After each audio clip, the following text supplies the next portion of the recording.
প্রথমেই ধন্যবাদ জানাই আমার টিএল খান্দালাকে, কারণ তিনি এই ভিডিও না বানালে আমরা কখনোই জানতেই পারতাম না জিলিং সেরেং গ্রামের কথা ও এই স্কুলের কথা। চলুন আমরা এই ভিডিওটি দেখতে থাকি এবং কি বলছে তা আমরা শুনব।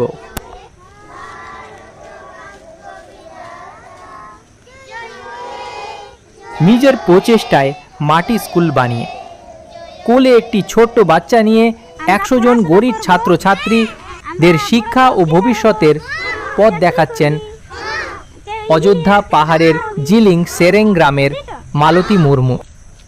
সত্যি গা যেন শিউরে ওঠে। এই সময় সবাই যখন টাকার পেছনে ব্যস্ত, তখন মালতী মুর্মু নিজের ইচ্ছায় একদম বিনামূল্যে শিক্ষাদান করেন। সত্যি এই মানুষটাকে সেলুট জানাই। শিক্ষা সেটা নয় যেটা তুমি নিজের মধ্যে রেখেছো, আসল শিক্ষা সেটাই যেটা আর একজনকে বিনামূল্যে শিক্ষাদান করবেন। চলুন আমরা আরো কিছু কথা শুনে নেব মালতী মুর্মু মুখ থেকে। এটা স্কুল কে বানিয়েছে? আমরা। আপনারা? এই গ্রামেতে কতগুলো বাড়ি আছে? মোটামুটি 95টি। 95টা? আর 95টা বাড়ির বাচ্চা এইগুলো? এই সব বাচ্চাদেরকে আপনি এখানে পড়ান? কত করে টাকা দেয়? বেতন পান আপনি? না, বেতন পান না। এই বাচ্চাটার কত মাস বয়স? 2 মাস। 2 মাস বয়স? এই জায়গাটা মানে আপনার 2 মাসের বাচ্চাটাকে নিয়ে আপনি এই ছেলেগুলোকে পড়াশোনা করাচ্ছেন? আমি ওই 2020 থেকে বাচ্চাকে পড়াচ্ছি, তো এখনো পড়াচ্ছি এই আমার 2 মাসের বাচ্চা নিয়ে। কি নাম তোমার? প্রিয়ঙ্কা। প্রিয়ঙ্কা, তোমার কি নাম? কি নাম তোমার? কি নাম? তোমার। ওগুলো বাচ্চার দায়িত্ব নিয়েছেন আপনার? আর বাচ্চা আছে? আরেকটা বাচ্চা আছে। কোথায় ও? এই তো এইটা? এটা আপনার বাচ্চা? মানে সব বাচ্চার সাথে সাথে আপনার বাচ্চাও শিক্ষিত হয়ে উঠছে।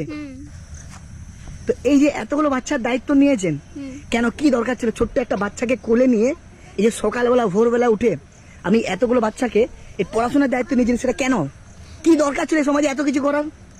এখানে মানে পড়াশোনা বলতে কিছুই জানতো না বাচ্চারা বা মা বাবারাও, তার জন্যে আমি ভেবে চিন্তে আমি বাচ্চাকে পড়াচ্ছি। তোমরা ভালো আছো?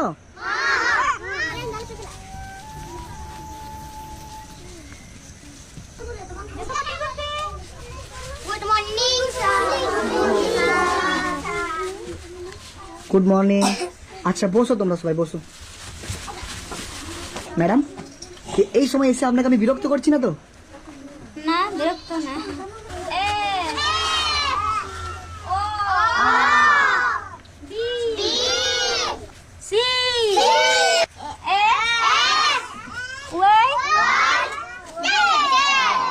আপনার বাড়িও তো কাছাকাছি, তো আপনার বাড়িতে কে কে থাকে? আমার স্বামী, আমার 2টো বাচ্চা আর আমার শ্বশুর আছে। তো আপনার স্বামী, আপনার শ্বশুর এনার আছে, শাশুড়ি নেই? না, তাহলে বাড়ির কাজগুলো কে করে? আমি করি। আপনি করেন? আপনার হাজবেন্ড কি করে? আপনার বর? উনি চাষবাস করে। একটু আপনার হাজবেন্ডের কাছে আমরা যাবো, দিয়ে আবার এখানে আপনার কাছে আসবো। কেউ নিয়ে যেতে পারবে? সঞ্জিত কে আছে? তুমি একটু নিয়ে যাবে? চল।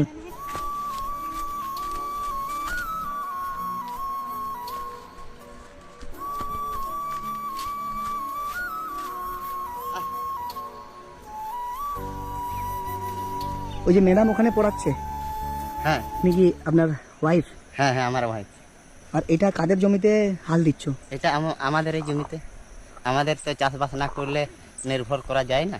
হ্যাঁ, ওর জায়গায় এখানে না সুযোগ সুবিধা আছে না কি আছে, এখানে ট্রাক্তার কোথায় পাবেন? এই লাঙ্গল দিয়ে আমরা চাষবাস করি।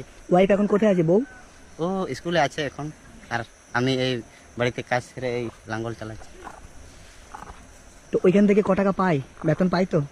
ওইখান থেকে বেতন পায় না, বিনা পয়সাতে? বিনা পয়সাতেই করে। কিছু বলেননি আপনি?